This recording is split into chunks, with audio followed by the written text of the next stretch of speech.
जंगे यरमुक मुसलमानों की तारीख की सबसे बड़ी और सबसे फेमस जंग, जिसमें एक तरफ रोमन एम्पायर अपनी फुल ताकत के साथ 2 लाख की फौज लेकर खड़ी थी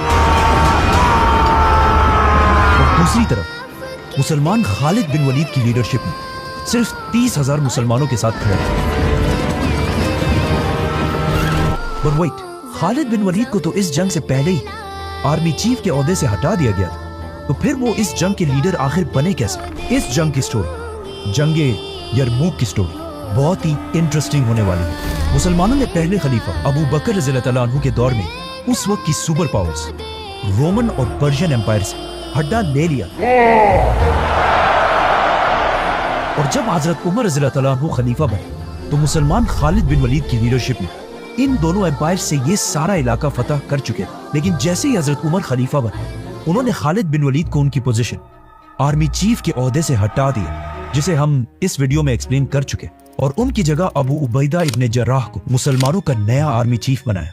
नाउ खालिद बिन वलीद के जमाने में मुसलमान दमेस्कस जैसी बड़ी सिटी को फतह कर चुके थे। ये इतनी बड़ी सिटी थी कि ये आज तक सीरिया, शाम का कैपिटल है। तो अबू उबैदा इब्ने जर्राह की लीडरशिप में मुसलमान इस सिटी से भी आगे बढ़े और रोमन एम्पायर की एक दूसरी बहुत ही इंपॉर्टेंट सिटी तक पहुंचे, एमेसा, जिसे आज होम्स कहा जाता है। एमेसा कोई आम सिटी नहीं थी, इसकी लंबी लंबी दीवारें थी और इन दीवारों के सामने एक बहुत बड़ी नहर बनाई गई थी ताकि कोई इस सिटी के दीवारों तक ना पहुंच सके।